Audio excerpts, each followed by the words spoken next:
welcome to another video. So I'm here today to start my vlog for Crossroads of Twilight, the 9th book in the Wheel of Time series. I was warned about this book.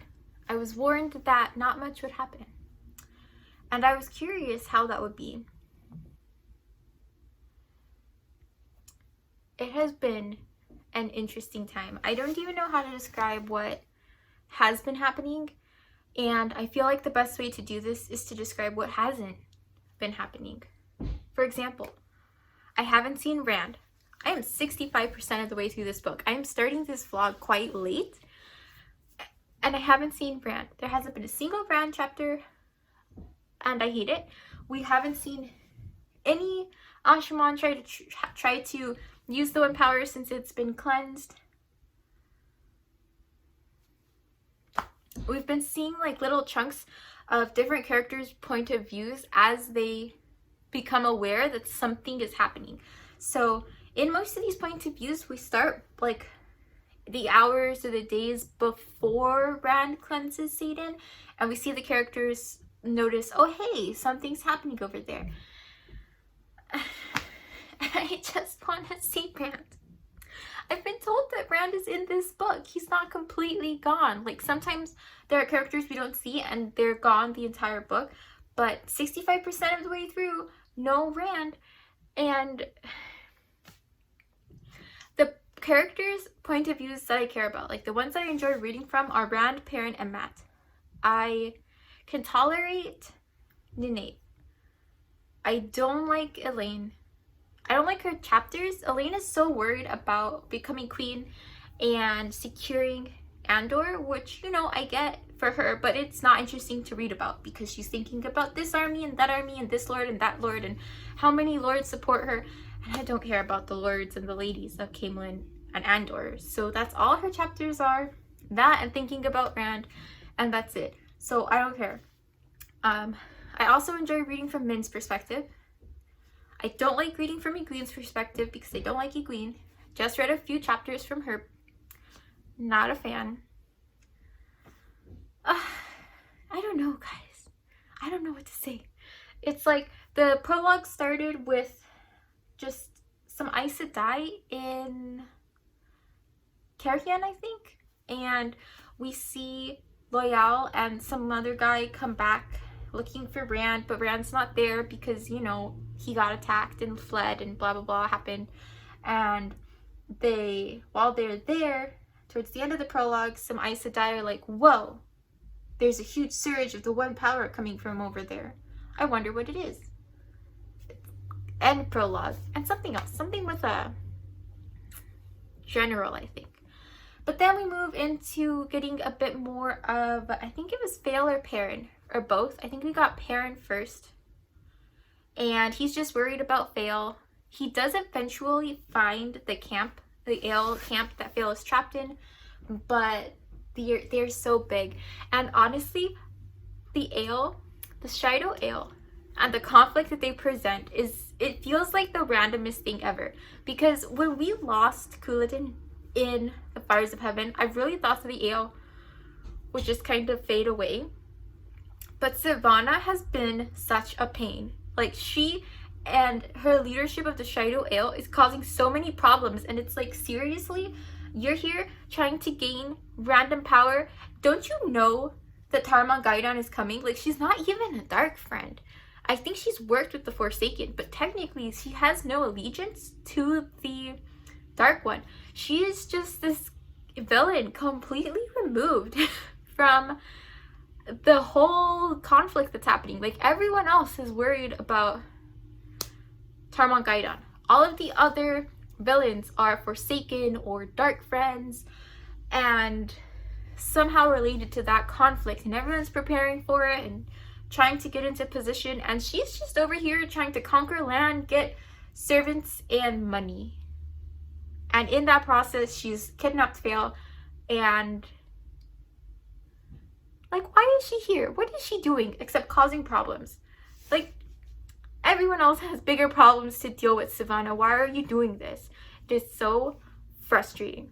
So yeah, I don't really appreciate any time I have to see the Shido Ale doing random stuff.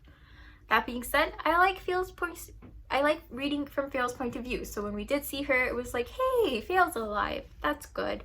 So now it's kind of like, yeah, Perrin has found Fail, but there's so many Shido, he can't just attack. So I don't know what's going to happen there. I think ultimately Fail herself is going to find a way to escape. That is probably my prediction. I think ultimately Perrin is not going to do all that much. I don't see how he could. Not before Fail. She's fairly resourceful, will be able to escape. That being said, she was planning an escape and they found her some weapons she was hiding and they punished her for it. So they're pretty good about keeping people from escaping. But I believe in her. I think Fail's gonna figure it out. Then we got Elaine. Like I said, she's just trying to get people to support her for Queen. And in her chapters, we saw people were distracted by the surge of power that Rand and Nave were creating, like way off into the distance. That was always like in the back of Elaine chapters where people were worried about what was happening there. We saw Matt for a little bit, and I forget what happened with him. Basically, he comes in the middle. So this is the second time now where Matt has ended a book in a really tense space, and then the next time we see him, that tension is just gone. So for example, at the end of A Crown of Swords, Matt has been, a building has fallen on him, and when we next see him in, is it The Crossroads?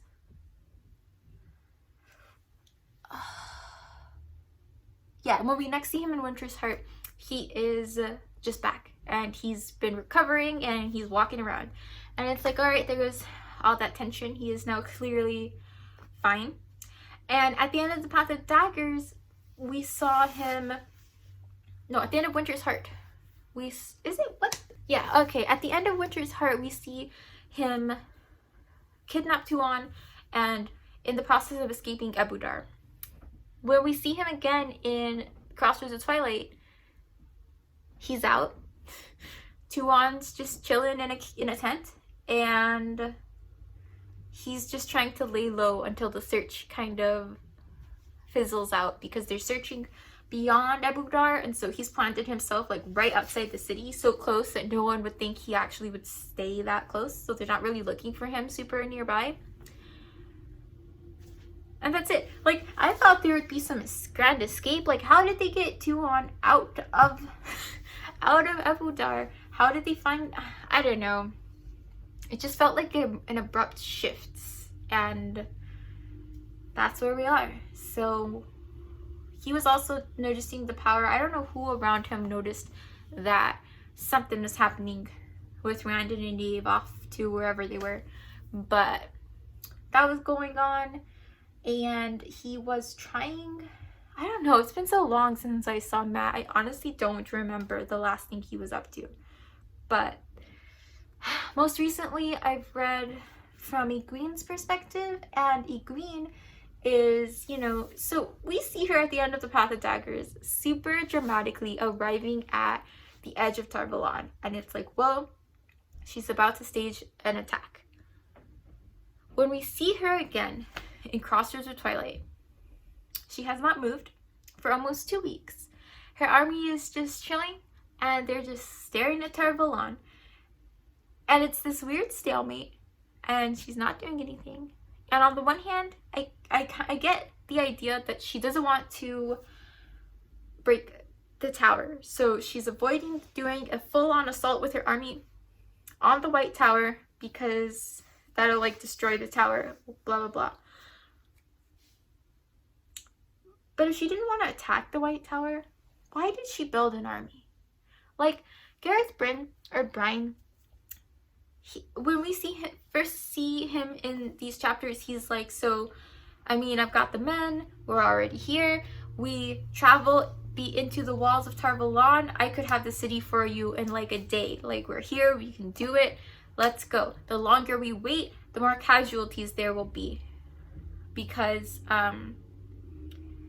the soldiers, her army, Egwene's army, will start to grow hungry and tired, and they're not going to be as good if they attack later. Whereas the people and the warders and the soldiers in Tar Valon, they have access to food, shelter, like they're in their home base. They aren't going to be affected by this siege really, because there's nothing they can do to stop trade from getting in. So they're going to be fresh and ready, and Egwene's soldiers are just going to start to sag. So if they're going to attack, they should do it now. And Egwene is like, no. We won't attack Tar Valon. I don't want any bloodshed. We can't start fighting Aes Sedai.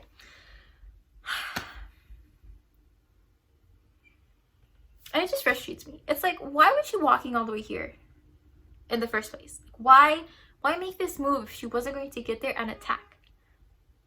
What is she doing? What is her plan? Why did she make an army if she wasn't going to use it? I don't know. So she's just waiting. And so in Queen's chapter, we just see how everyone's kind of adapted to sitting outside Tar Valon. Some interesting asides are like, we saw that Egwene rediscovered how to make Quendalar, which is pretty cool, but I don't know what she's making it for. This is an interesting note, like in the scenes where we see Aes Sedai making Quendalar, we see that they are making it in part to sell because they need to fund their army. Quendalar at this time is super rare. It will eventually, the market will get saturated as they make more and more Quendalar, but right now it is scarce enough it goes for really high prices, so they can fund their army by making Quendalar. Cool, good stuff. But then we also see Egwene think that she wants this Quendalar for something, and she pulls a Rand moment because she's thinking about this plan for the Quendalar that she has without actually telling us what the plan is. That being said, I think that Egwene's plan is going to be to create new seals for the Dark One's prison, right? Because those seals are made out of Quendalar and they have been breaking, and for each seal that breaks, the Dark One's influence escapes more. You get these bubbles of evil and all these kinds of random crazy things happening, and I think that she's trying to make Quendalar so that she can try to fix the holes. That's my prediction. I'm sticking to it. And that's it. So I just finished chapter 18, and I've heard chapter 19 is good. Like, something happens in chapter 19. I don't know. My boyfriend just said he read a Reddit post fairly recently about chapter 18 or chapter 19. So I'm interested to see what happens. I want to see it more Rand. Like, well, that's not here. I have mixed feelings about the Rand chapters, because on the one hand, Rand is one of my favorite characters. I love reading from Rand's perspective and seeing what he's up to. On the other hand, they're so depressing because Rand is so... he's changed so much from like the Eye of the World, you know, and you can see it in his chapters and his point of view. It's darker and it's way more like he's always thinking about how it's a race against the clock. He doesn't want to go mad before Tarmon Gaidon. He's got to survive so he can die on the stones of something or other. He has to become hard. He shouldn't let anyone into his life. He has to make the hard decisions, and sometimes he has to kill people who just need to be killed. Like, so depressing are Rand's point of view chapters. My favorite perspective to read from is Min's point of view when she is with Rand, because then I get to see what Rand's up to. But Min loves Rand, so her view on Rand is way more favorable than Rand's view of himself, and that's the most enjoyable perspective for me to read from, because it's interesting but not as depressing. So I'm excited. I hope I see more Min, but who knows? It's 65%, you guys, and I haven't seen either of them. So I don't know what what's gonna happen. I don't anticipate seeing much of them at all, because when we last see Rand, he's like passed out from all the power he's drawn, and right now we're just seeing all the characters kind of get caught up on the fact that this big event has just happened. And so Rand's unconscious right now, like immediately after the event. So I don't know when we'll next see him doing something. It probably won't be much, because he's got to recover. Same with Nynaeve. I don't know. But I get really, I'm so frustrated at how we haven't seen any Rand, and we've seen people think about Rand and judge Rand. Egwene is so bad about it. Her whole chapter, anytime Rand came up, is like, oh, I've got to deal with him sometime soon. He's probably over there compelling people with the one power and just being so arrogant, and he thinks he knows everything. Meanwhile, Egwene's over here doing the exact same thing. Like, Egwene,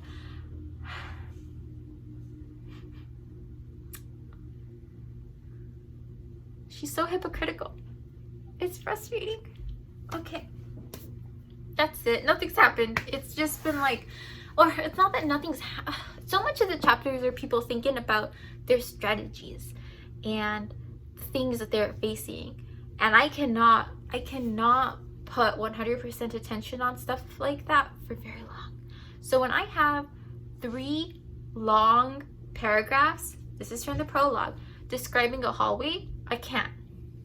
In the prologue, we had 3 long paragraphs of 2 Aes Sedai. They were going from a room to the kitchens, and they were walking down the hallways, and I got just the most thorough depiction of what the hallway looked like, what the decorations looked like, what the floors looked like, what every person in that hallway looked like, what they were doing, who they were.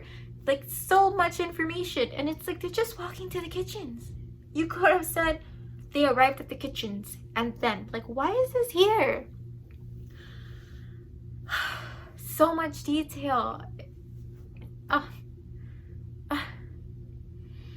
And then if something happens, there's so many characters, all right? And every time something happens, if there are like 6 characters in a space, we're gonna know what every single character's reaction was. There was a point in Perrin's point of view where he found some footprints for Darkhounds, and he was with like 6 other people, and I got a thorough depiction of what each person's reaction was. So and so wore this expression, was thinking about this, did that, looked like this, Perrin hoped this about them, then next person looked like this, did this, just on and on. Every person's perspective, every person's reaction. I don't care about all of these people, but now I know how they feel about the Darkhounds, I guess. I already know the Darkhounds are bad. So that's the kind of stuff. That's the kind of stuff I'm finding in Crossroads of Twilight. That being said, even all of this stuff, it wouldn't be as bad if it were like, I feel like this is very similar to like the Path of Daggers, for example. The Path of Daggers dragged for the first like 3/4 of the book, maybe 4/5. I mean, like, not much happening for a really long time, but by the end things started to pick up. You know, we got the pieces in place, and then things happened in Winter's Heart. But this one, as far as I've been led to believe, it's not going to pick up. So I don't know how you end a book like this. It doesn't seem to have its own arc. It's just, these people are doing this, these people are doing this, these people are doing this. It's kind of like a check-in book. Like, all right, in Winter's Heart, we followed these big arcs, you know, Rand trying to cleanse Satan, Matt trying to escape Ebudar, like that kind of stuff. Now we're just gonna see what everyone else was up to. Like, everyone else. They were doing this, they were doing that, they were doing this, and by the end of the book, it's like, all right, we're all caught up now. Let's move on with the story. I feel like that's what's going to happen in Crossroads of Twilight, which is just kind of weird. I mean, why, Robert Jordan? Why? Why do I have to know all of this in such detail?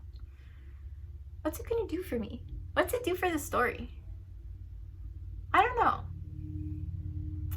So we'll see. I will probably not do another update until I finish. I don't anticipate there being that much else that I want to talk about until it's finished. So I guess I'm done. See you in the next vlog update. Okay, quick vlog update from a different vantage point because I've got stuff in front of my bookshelves I don't want to move. So here I am. These are the cubby cubes that I used to hold all my craft supplies, papers, etc. Okay, so I am, I think, 80% of the way through Crossroads of Twilight. And there have been a couple of interesting chapters, right? So there was the chapter where Egwene decided, or Egwene and the other Aes Sedai and whatever, decided that they needed to form some kind of agreement with the Black Tower because they probably aren't going to be able to gentle them all. Like, they didn't take them seriously at first, and now they have grown too much. So in order for them to have at least a little bit of control over all of these men who can channel, they are talking about sending like an embassy kind of situation over to get some kind of agreement. And they don't even really want to call it like a partnership or alliance, like just an agreement. And so we'll see. Basically, Aes Sedai all over the place are kind of skeptical, for, you know, good reason, of the Black Tower and the Ashaman and trying to figure out how best to deal with them. So Egwene's faction is over here like, well, we need to make some kind of agreement. Whereas we've got some Red Sisters in the White Tower who are like, you know, I think the Red Sisters should bind them as warders because that the Red Sisters are used to dealing with men who can channel because they are typically the ones who have gone out to gentle them. So they're used to dealing with that like threat of danger, and they could bind them as warders because Red Sisters don't have any warders. So they're all free. Like they none of them have a warder, and so they could do it.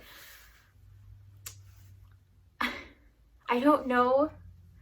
I mean, I don't want them to do that because I doubt they're going to ask for permission, right? It's not going to be a, hey, Ashaman, do you want to be my warder kind of situation. It's going to be a, boom, insta-bonded kind of situation. So, I don't know. I'm definitely more pro to make some kind of alliance. Well, really, I mean alliance, but agreement is fine. Then you've got, I don't know who else we've seen. We saw Rand. So there was one Rand chapter, but a couple of chapters from people who were near Rand, namely Cat Swain. So we saw them. Rand is somewhere. I forget where he is. But he's just hanging out. I forget what happened in his chapters. It was not interesting. So he's recovering from having cleansed Satan. It seems cleansed. People are still skeptical, which, you know, I get. It was there for like thousands of years and then, or hundreds? I don't even know the timeline we're talking about. But so long, and now to think that someone might really have succeeded in cleansing it, that is pretty, it's a big deal. But so far it seems cleansed, which then makes it super surprising that Rand is still feeling this weird sickness that he's been feeling every time he touches Satan. He gets like nauseous and weak and lightheaded, and it's bad. And it makes me so sad. Like, Rand's chapters always make me so sad. And I've said this before, and I'm gonna say it again. I just, everyone's convinced that Rand is going to die. Rand's convinced he has to die. There are some prophecies and things that have been told that speak of people helping him die, or his blood spilling on the stones or something or other. No.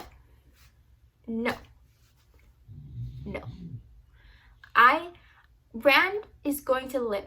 That's all I have to say. I will, no. I refuse. I don't know what these prophecies are about specifically, but they've got to be misinterpreted because I will not stand for it. That's it. Rand's going to live. I don't know how or what's going to happen, but I refuse. He's not going to die. Thank you. And so he's doing his thing. Cat Swain is here trying to help him. And then people arrived. I can't remember who. Like, lots of people have kind of come to find Rand because he kind of fell off the face of the earth after the Path of Daggers. And people have started to find him. Oh, namely Davram Bashir and Logain. So Logain has been with the Black Tower and he is here. And this is the first time Rand is getting, like, first-hand information on the fact that Majum Team is being super sketchy, which, you know, knew that all along. But now he's got people trading with him separately. He has the Ashraman who fled with Rand on the traitors list. So if you're labeling people who are with Rand as traitors to you, that kind of implies that you aren't with Rand, which is so scary because he's got the army. You know, he has most of the army. The Ashraman know Majum Team and they don't know Rand. So I don't know how that's going to play out. And Rand has like, he gets these snippets of information, but then essentially is like, well, what you gonna do? I don't have time to go deal with that right now. And I get that. But oh my god. So it's like this highly volatile situation with Tame that's like brewing in the background, and it will come to a head sometime. I don't know what that's gonna look like, but it's not going to be pleasant. Then we've also seen some more Perrin. Perrin hasn't done anything in this book, and I guess that's kind of true for all the characters, technically speaking, but Perrin really has spent forever just looking for Fail, and then he found her, but Aes Sedai camp, he can't get to her, and since we saw him at the beginning of Crossroads of Twilight, that situation has not changed. He is still just being sad that he can't get to Fail, and when we next encounter him, he sends parties out because he wants to capture some Shido Ale in order to interrogate them and figure out whether any of them have seen Fail or any of the people that were taken with her. And they eventually capture some, and Perrin had no chill, like full on efficient torture situation Perrin had going on. It was wild. It was a chapter called What Has to Be Done or something like that, and it was intense because first he is coming back from a village where he went to buy some food. This is a creepy village. I don't know if they're going to have any more of a role or more explanation on them than has happened so far. My best guess is that there's a bubble of evil situation happening here, but they've been plagued by like ghosts. Seems like ghosts, like people they know to be dead, like walking around. Plus, they've got like a whole weevil situation. Oh my god, grain and weevils have been everywhere. I didn't know what a weevil was. I looked up the definition, still didn't make sense. And then yesterday while we were reading, my boyfriend looked up a picture and it's disgusting. It's a little beetle and it's a pest. It gets into like grain and storage and food and things like that. And we saw Egwene, I think in one of her meals, had to pick around them. So we saw that the Aes Sedai have been having problems with weevils and grain rotting, even though they put keeping spells on their food so that it doesn't go bad, and yet these things are still getting in. They're all over the food in this little town that Perrin went to buy food from, and they had to spend like hours trying to comb through and like shift them out. And even then there were so many of them. Like once they had relatively clean grain, it was like half as much grain as they started with, which means most of that was weevil and like disgusting grossness.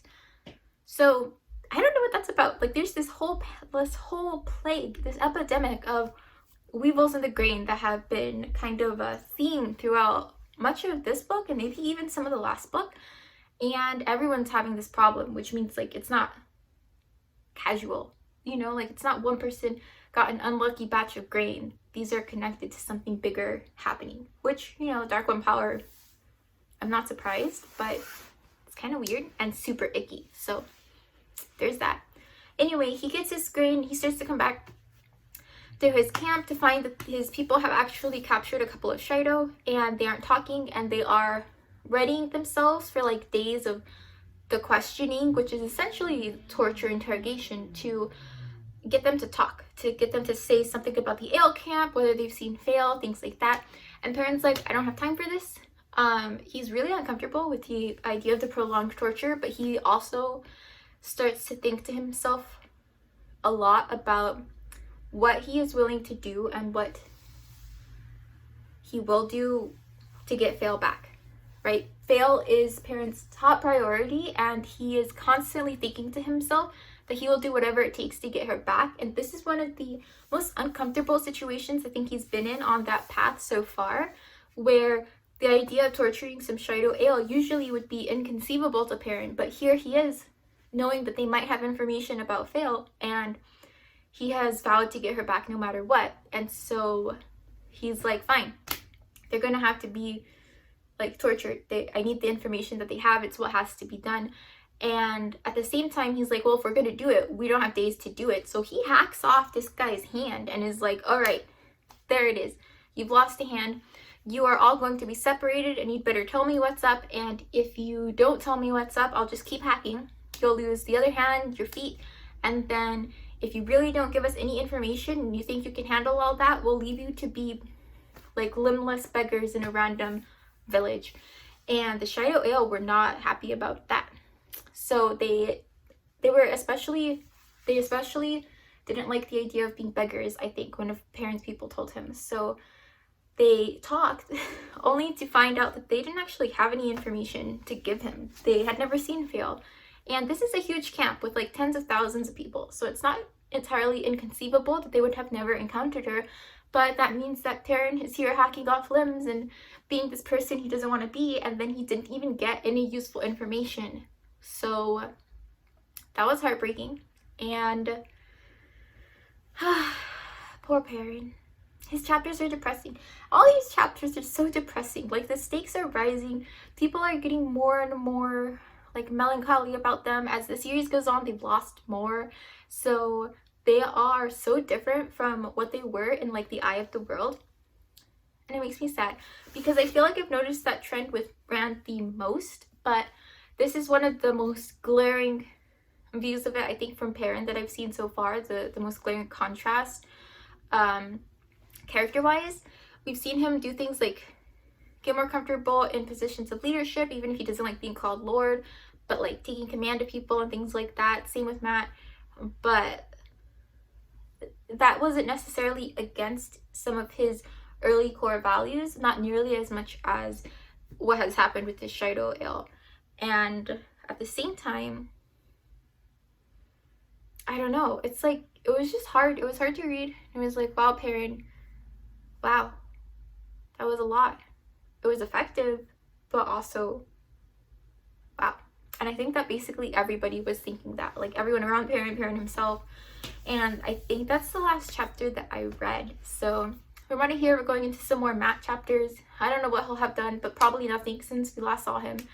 And the Perrin chapter was honestly pretty interesting. So like these last few chapters of Crossroads of Twilight, from probably since Egwene made the declaration that they need to have a, well, not Egwene, the Aes Sedai made the declaration that they need to have a like an agreement with the Ashaman. From there since, I've like mostly enjoyed the chapters. Like nothing is happening plot wise, like with the big plot, like Satan, Dark Friends, Forsaken, the Dark One, like all of that stuff's pretty much at a standstill. Nobody's gone anywhere, so like we're not following any travel logs. Like they're just hanging out wherever they happen to be. But at the same time, I like enjoy what some of these things are, like what's happening, some of the character interactions. Like I'm always down for a good character interaction, even if it's not big on the plot, if it adds any kind of characterization, and it has to do with characters I care about. So Perrin's chapters, even though he wasn't super effective, he didn't like do anything, I liked them. I thought they were interesting. Yeah, and I'm excited for Matt's chapters. I like Matt, which I don't think I've ever thought I would say. He really annoyed me in the earlier books, and so Matt's character progression has really taken me by surprise. I don't think I ever thought I would like Matt, and my boyfriend once told me that Matt was his favorite character, and I was like, wow, questionable taste right there. But he's grown on me. I don't think I would say he's my favorite character. I think Rand is still my favorite character, up there with Min and Lanfear. Lanfear is funny. I just find her so amusing because she's so dramatic. So yeah, That's funny.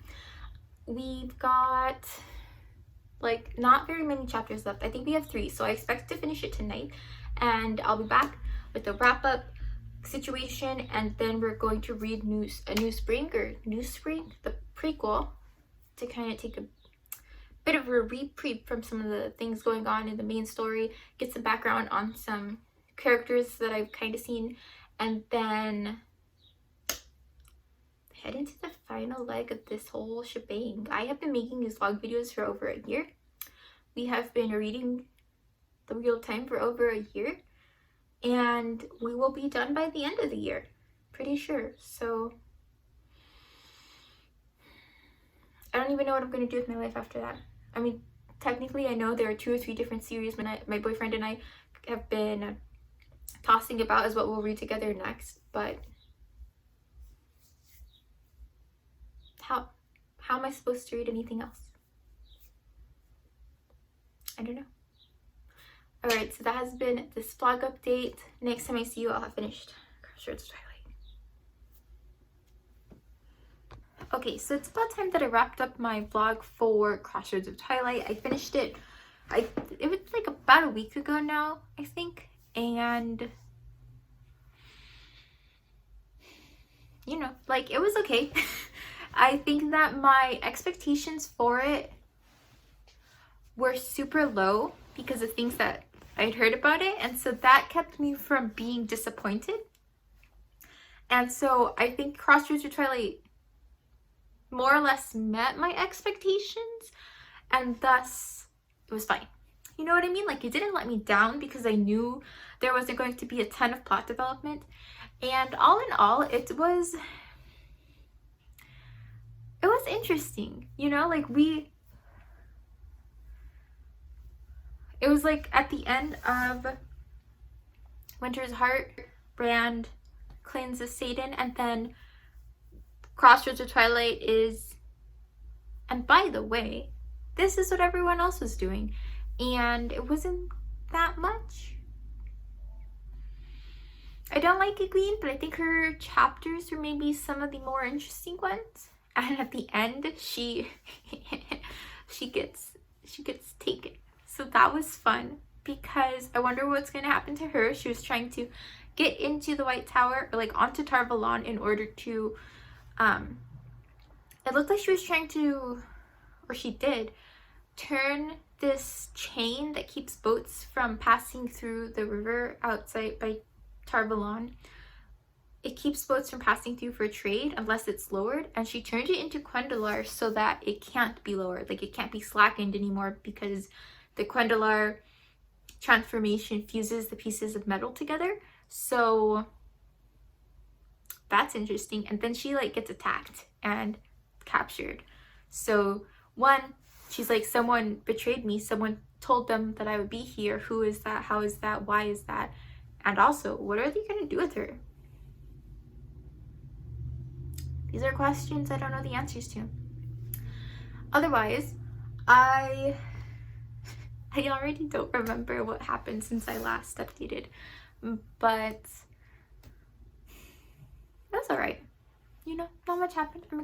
I'm excited to see where the series goes.